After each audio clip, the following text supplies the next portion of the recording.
good talk coming. Come on back, sit down. We arranged the rain. You know, Jeff gave a false story. The real story is too many people left early yesterday. We're making sure you stay. I'd like to thank Information Security for sponsoring today's luncheon. They're media partners with Black Hat for several years. They focus on current computer security issues. Their columnists are world-recognized leaders like Jay Beal, who worked with us earlier this week with a tutorial, as well as presenting earlier today. Information Security is published by Tech Target, which is one of my personal favorites because of the definitions and resource information. It's a good way of befuddling some of my students since I play professor at night. What I'd like to do now is introduce our keynote speaker. Marcus Sachs is a cyber program director in the Information Analysis and Infrastructure Protection Directorate for the U.S. Department of Homeland Security. He'll have another story for the rain too. And he's responsible for developing the implementation plan for the President's National Strategy to Secure Cyberspace. Mark was previously Director for Communication Infrastructure Protection in the White House Office of Cyber-Based Security and was a staff member of the President's Critical Infrastructure Protection Board. Mark retired from the U.S. Army with 20 years experience. Love people who can retire and collect that paycheck for not working. He specialized in the later half of his career in computer network operations, systems automation, and information technology. His final assignment with the Army was with the Defense Department's Joint Task Force in Computer Network Operations, where he was a Senior Operations Analyst and Technical Director. I give you Mark Sachs. Thank you. Thank you, Jack. Good afternoon. This is really a great opportunity to come back to Las Vegas and to Black Hat.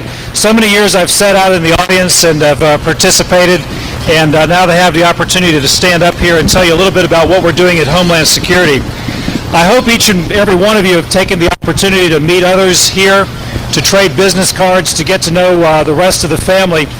It's such a unique place. Just a moment ago, Kevin Mitnick sits down next to me and starts cursing his telephone because it doesn't work. So what a great place, right? What I'd like to do is set the stage and build a story about what has been happening in the United States over the last 20 years, leading us up to the events of September 11th. And then I'm going to talk about what we're doing in the federal government to increase the security posture of the nation, as well as what we're doing internationally. If we look back a couple of years, Dr. Rice, who was the National Security Advisor to the President, was talking to an international security policy forum, and she made a very interesting observation. She said that, talking about defending in cyberspace, that mission is just like classical deterrence. Make yourself more secure than somebody else, the bad guys go after those who are less defended. She also made the observation that the first thing we really have to do is determine whether or not we have a problem, and admit that we have a problem. Much like somebody who has an addiction or some abusive characteristic, admit there's a problem and move forward. The President, and this quote was taken before September 11th, was also addressing in this case, a North American Council meeting, recognized that things have changed in the United States and internationally. No longer are we a bipolar world with the Soviet Union and the United States facing off. But in fact, what we have is several smaller countries now that are providing the basis of the largest threats to the United States. And in this case, what they're developing are nuclear, chemical, biological weapons, and he makes the quote and talks about cyber terrorism. So even the President had recognized that this was a problem. Well, just in the last few weeks, I'm sure many of you have been watching the challenge that showed up over the 4th of July weekend, a defacers challenge. We had hoped that this would pass by unnoticed. Unfortunately, some companies picked up on it. It got into the press. It probably got a little bit too much press coverage. There were several challenges that weekend. Most of you were following, and in fact, they blew past with little disruption on the internet. But these types of challenges are now a routine part of our life, and as InfoSec professionals, this is something that we deal with daily. We also had a revelation a few weeks ago that a graduate student or a doctoral student in doing his PhD research had uncovered an ability to map the infrastructure of the United States using open source access. And it created a very well-defined document showing where all the fiber optic runs went, all the central offices, how the telecommunications system connects together, and was ready to publish that information, but that now has garnered the attention of the federal government, and we're still working out what's the proper way to do this publishing. In the last couple, 3 weeks, we've had some serious vulnerabilities from both Cisco and from Microsoft, and no sooner have the vulnerabilities been announced than, in fact, exploits are showing up. In this case, exploit for the Cisco systems and exploits for Microsoft. The screen's probably hard to see towards the rear, but for those of you who are up front, you can see on the right-hand side the use of the DCOM overflow. This is LSD's solution. I was running this against my daughter's computer just to see if it would work. I've got 2 kids, and the younger of the 2 doesn't like to patch her system, so I went ahead and ran the exploit against it. It ran fine, got her attention so she could see that from a Linux box I'm reading her C drive. That disturbed her enough to where she disconnected herself and cleaned up her act a little bit. Sometimes that's what it takes. It's just showing to people that your systems can be broken into and they are vulnerable. Let's turn the clock back about 20 years. In 1982, the United States communications infrastructure was largely based on an AT&T system. Monolithic, circuit switched, copper-based, although there was some fiber optic coming along, microwave for long-distance hauls. But in general, if you wanted to do anything with telecommunications, you contacted AT&T. The federal government was pressured into breaking up AT&T, so a judge in January of '82 directed the divestiture of the company, creating what we call the baby bells. This has resulted in a very different infrastructure today with many companies. The same sort of thing may happen to Microsoft someday, where we might break them up or they get forced to break up into baby bills, possibly. After AT&T broke up, we've now seen a very different communications infrastructure, very diverse. Circuit switch, packet switch, satellite, wireless, fiber optic cable to the home, individual devices, we probably all carry them with us. Now, some may argue that the breakup of AT&T was very harmful to AT&T. Others may argue that this is the best thing that ever happened. The fact is it did happen, and it set into motion the situation we have today with multiple carriers, multiple ways of communicating, buildings that are connected to both Verizon and Sprint and AT&T and other carriers at the same time, instead of just having one option. In the late 1990s, there was another turning point. In 1997, a presidential commission published a report showing that the critical infrastructures of the United States were very, very vulnerable. And at about the same time, a classified exercise took place inside the Defense Department where it was proven that from the outside, from the internet, average citizens, hackers, others could gain access deep within DoD networks. Now, this exercise at the time was classified. It's known as eligible receiver. The results of that exercise were briefed to general officers in the Pentagon, and at the time they looked at it and said, well, this is largely theoretical. It was conducted by the NSA. It was done with experts in controlled situations. A real hacker won't do this. In February of 1998, just a few months later, Iraq has crossed one of the no-fly zones, and we're raining a little bit of steel on Baghdad, putting them back in their box. And about that same time, some Air Force system administrators uncover evidence of an intrusion in not one but several Air Force sites. Again, the generals in the Pentagon gather to discuss this, and one of them recalls that just several months later, eligible receiver had shown that this was possible. So now the theoretical was becoming practical, and the blood ran cold because their thought at the time was, could this be Iraq conducting a counterstrike against the United States or against the Air Force? Let me put that down and it'll quit shaking. There we go. Okay. All right, we got the technology. There we go. And in fact, what might be going on is that using a form of asymmetric warfare. All right.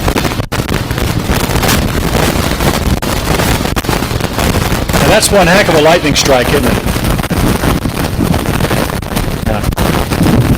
We're going to assume this is a microphone.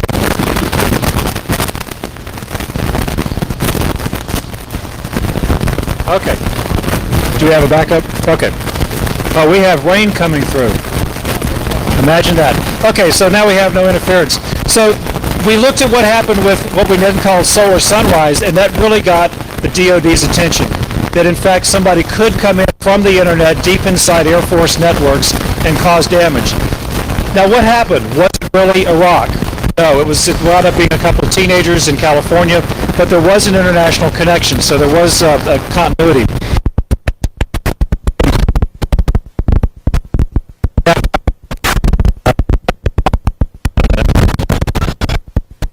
Hello. Okay, we're back.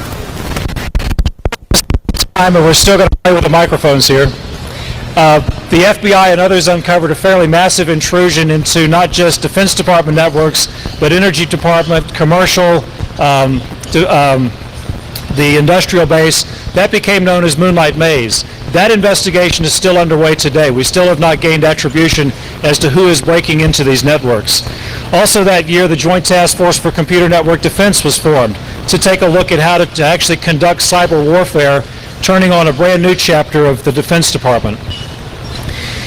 In 1998, the White House issued a presidential decision directive under President Clinton that created brand new organizations, took a new look at how to defend the infrastructures of the United States, and set in motion what has become today the Department of Homeland Security, although back then nobody was using those words.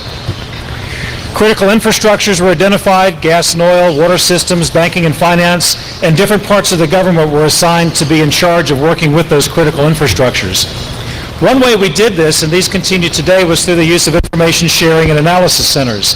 These are locations where various parts of infrastructures can come together and pool knowledge and then share it amongst themselves. So an intrusion in the financial sector can be shared with information in the transportation sector, but without destroying any of the confidentiality of the information or without revealing who the company was that was broken in.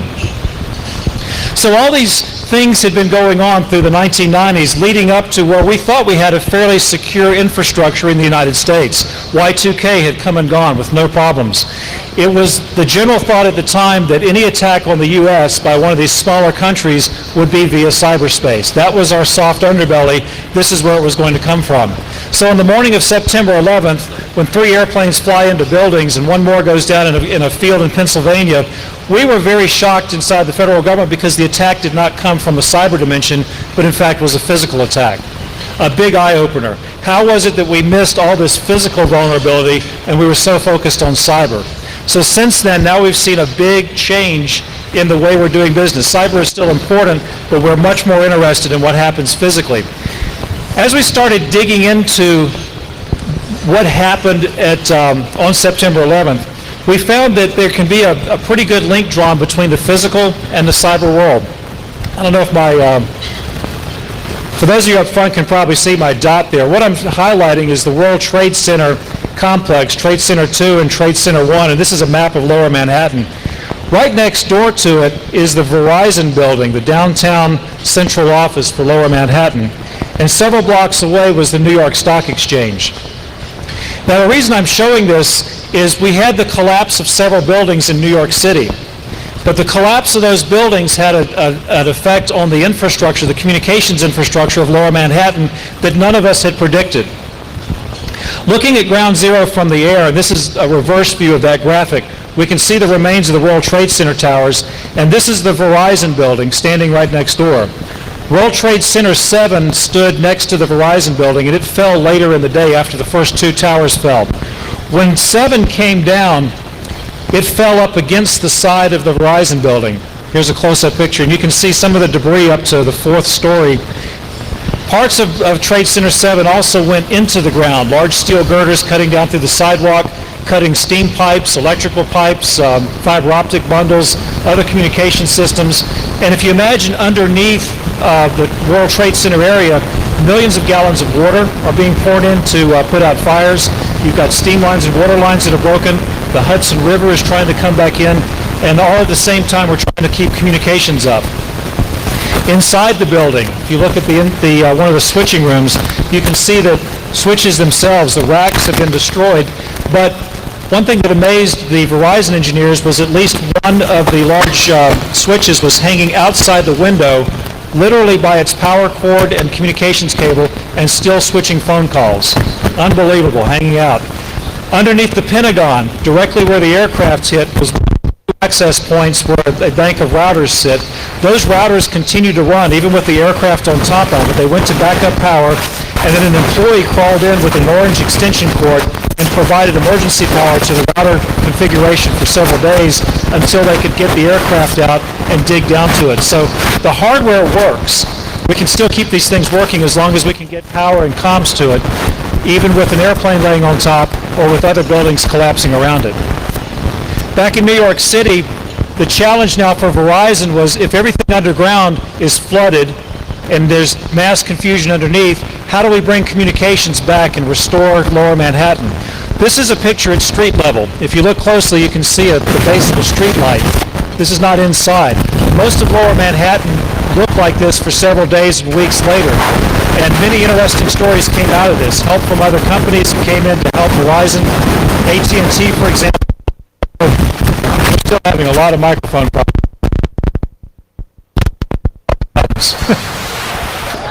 That was on purpose. Okay. There we go. So what we learned in New York City was that the physical infrastructure and the cyber infrastructure are very, very closely tied together. In the case of the stock exchange, as that building was being wired over the years, many diverse paths were brought in for communications, for computer communications. Multiple carriers, multiple fiber optic routes. But as carriers merged and as routes were bartered and traded between them, it turned out that most of the routes had converged down to one path connecting between the stock exchange and the Verizon building. So if the Verizon building suffered the damage that it did, the stock market went offline. Had those original other circuits still been in business, the stock exchange could have kept running. This was a hard lesson for many people in Lower Manhattan to find out that when you thought you had diversity, in fact, everything was all in one fiber optic bundle or in one trench. We found that telephone systems fail, obviously, when the cables are cut. Wireless systems fail when antennas fall down. Wireless systems also fail when many people are trying to use their cell phones to call back to their parents and their loved ones to let them know that they're fine. But those who are connected on the internet and were using fiber optic systems that did not route through Verizon, the internet continued to work. They used instant messaging, they used email, they used other means, chat, to inform their family and friends that they were doing fine.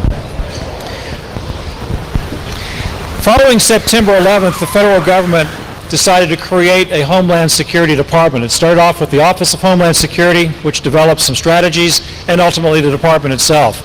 The department is where I work, and we are based on three main objectives. The primary one is to prevent any future terrorist attacks.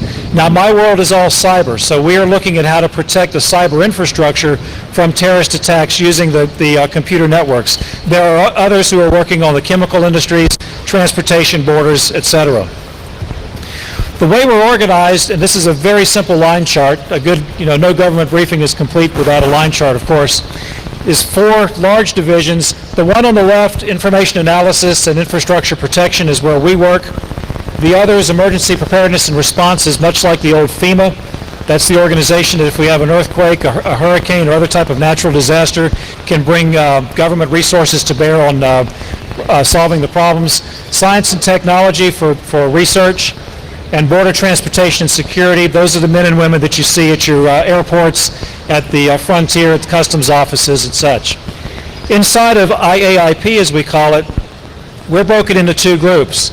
Those who do information analysis, which is largely could be thought of as a intelligence function, risk reduction, and those who work with the infrastructure owners, determining ways to reduce vulnerabilities, get early warning out if an attack is coming, and then work to minimize any consequences should something happen. Inside of infrastructure protection is where we've placed the National Cybersecurity Division, the very group that I work for. Our main purpose is divided into 3 functional areas identified down on the bottom. The first is that we're looking at identifying specific risks, threats, and vulnerabilities to the cyber infrastructure of the United States, and how do we reduce them.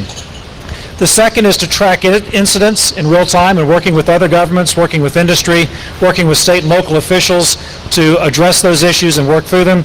And finally, to do outreach and training, to work with the universities on curricula, to work with companies that need help getting security going, and to raise the general awareness. We base what our organization is doing on one of 2 strategies that were published in February. The one on the left, this National Strategy to Secure Cyberspace, is more or less our doctrinal manual. I'm going to talk through what the priorities in there and how we are implementing them. The one I show on the right is for the physical protection. It's a companion strategy. Both of these strategies are available online. The best place to find them is at whitehouse.gov. Now, if you type in whitehouse.com, I'm not going to guarantee what comes back. I hear some of you laughing, which means you've gone to whitehouse.com before. So go to whitehouse.gov/homeland, and you can find both of these strategies. Please download and take a look at them. We welcome your input, and in fact, we're going to be renewing these strategies annually or maybe every 2 years. The strategy to secure cyberspace is a unique document because never before have we tried to put together a roadmap, not a how-to guide, not a step-by-step, here's how you lock down your computer, or here's how you put ACLs into a firewall, but a larger strategic look at moving the nation forward to a more secure infrastructure. We wrote it together with that companion strategy on physical protection, and we wrote it with contributions from industry and private sector. Very little of the language that's in the strategy was written by a government employee. Most of the language was written by the private sector. All we did was bring it together and make the sentences flow. We do want to change the strategy from time to time because we know our understanding will also change over the years. Inside the strategy, we make a case that, as Dr. Rice pointed out, recognize there's a problem and then move forward with fixing it. Our nation is dependent on cyberspace. We can't go back. This is now how we work. This is the way we live. It's our environment. The threats that come at cyberspace, though, have many different types. There's script kiddies, there's nation states, there's terrorists, there's espionage, all types of threats, but the vulnerabilities that these threats use to get into our systems are pretty much the same. So one message that we push is, while many organizations like to focus on the threat, why not focus on fixing vulnerabilities? As system administrators, we should all know exactly what's vulnerable with our networks. We should know where our exposures are. If we reduce, again, our exposure, make somebody else more vulnerable than we are, those threats will go to the easy targets. Don't make yourself low-hanging fruit. We also recognize that government by itself cannot secure cyberspace. This is not like a Defense Department provide national security overseas. Cyberspace is a shared resource, and security of it is something that we all do together. Inside the strategy, there are 5 priorities. I'll go through each of these very quickly. The first one focuses on creating a 24/7 response system, something that if an event emerges, we can quickly work with those people in the private sector who are mitigating it, the Tier 1 and Tier 2 ISPs, software providers, hardware providers, come up with a quick solution and coordinate that activity so that the guidance can be promulgated, work with the press, work with our international partners. We're doing part of this by building what we call the CWIN network, that's Cyber Warning and Information Network. This network is extending from the federal government out to several dozen private sector operations centers and is being paid for by the federal government. This is completely free to the private sector. We'll use CWIN as an out-of-band network, does not connect to the internet, does not connect to the public phone networks, and this is a way that we can communicate should there be large catastrophic outages on the internet. The second thing we're looking at is reducing threats and vulnerabilities. Part of this, of course, has to do with working with the software companies, promoting the trusted security, promoting the idea that software should only do what software is designed to do, working to increase physical security of central offices, peering points, and other places where there's a physical presence of the internet. The third piece we're looking at in terms of awareness and training is to promote this idea that security is a cultural mindset. The entire world now has gone digital. We're not the only ones. There is a global mindset that says we need to have security globally on the internets in order to move forward. So quite a bit of our outreach is working with not just the private sector, but with our international partners and with this global view towards increasing security awareness. Of course, we can't promulgate all these great ideas about security without first securing our systems, and this is a big issue for us. The federal government's networks, state networks, local networks in cities and towns and municipalities also have to be secure.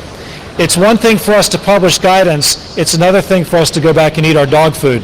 So we are really putting a lot of interest in making sure our own networks are secure, and so that they can serve as an example both for enterprise-wide as well as small on how you can do security at an installation or campus network.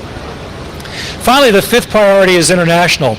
how we do our relationships with others, how do we gain attribution on attacks coming from other countries, law enforcement interactions and stuff, and of course promoting that global culture of security that's now catching on worldwide. Over the next couple of slides, I'm going to show you what's happening on the international front.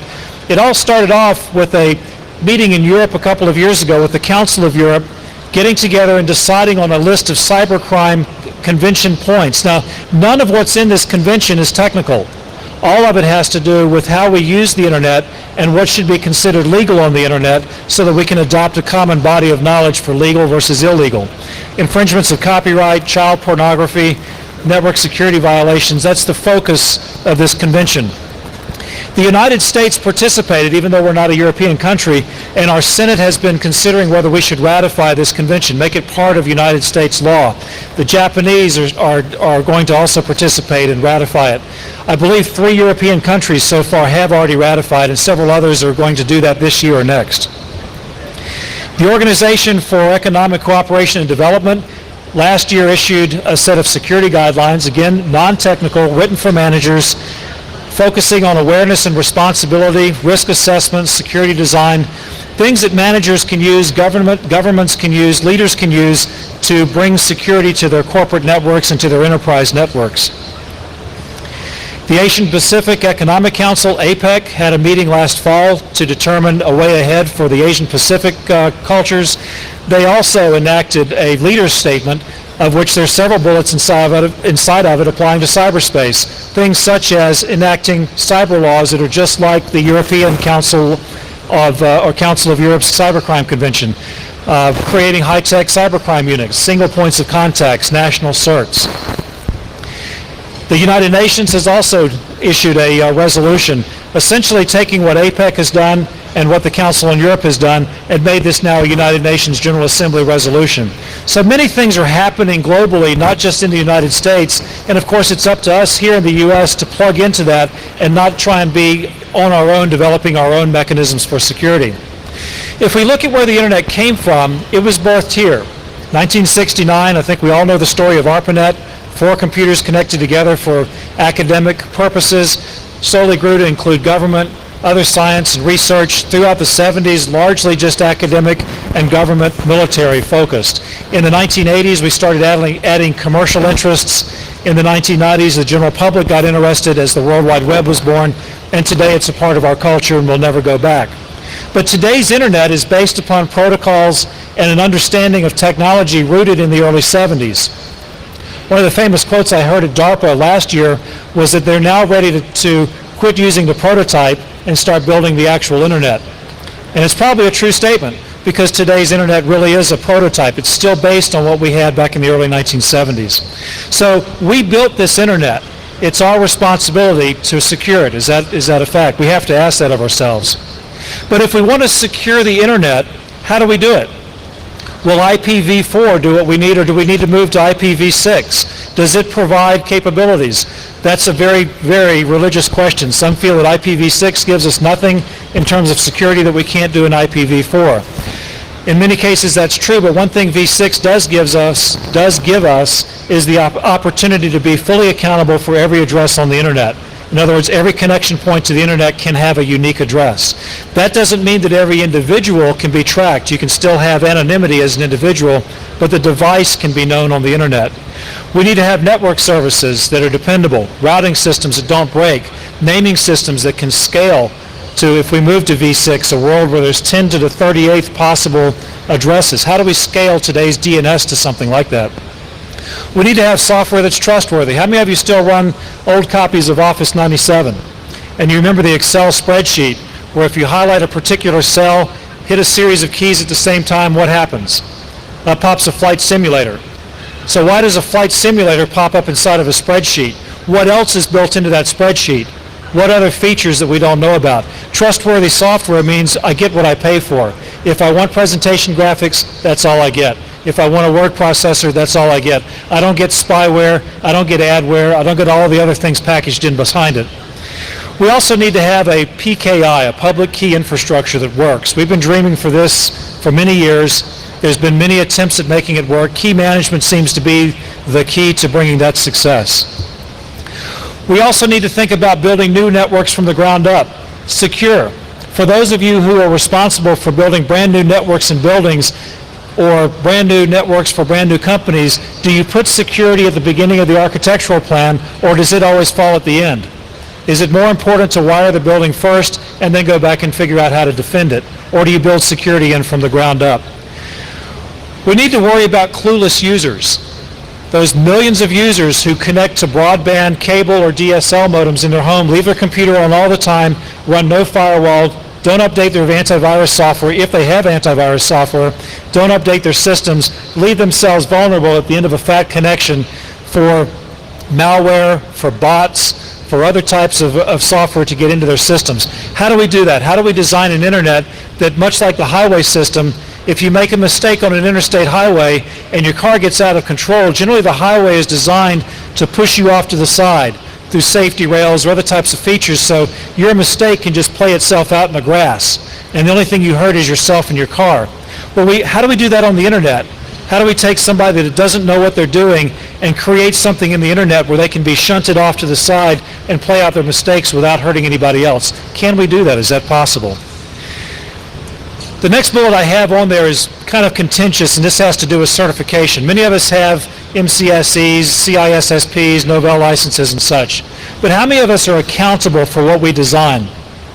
If we label ourselves as security professionals and we design a security plan for an organization, and that organization gets broken into, and it turns out that it was our plan that was wrong, are you willing to be held financially accountable for your mistakes? Are you willing to put your name on the line? That's the type of level we need to start thinking about in terms of certifications. Can we make ourselves liable and responsible for our work? Or are we just going to hang something pretty on the wall and say, I studied, I went to Learning Tree, I did this cram course, and I got my license, and here it hangs. It took a long time for the engineering communities and others to get to this level of professionalism. I think that's something that we in the InfoSec world also need to look at over the coming years.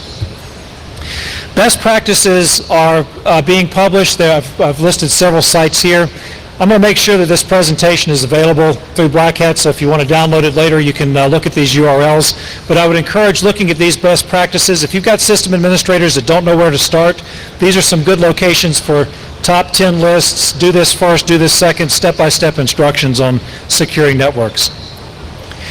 The last thing we need to look at is actually defining what security is. What word do we use to describe a secure internet? Security means different things to different people.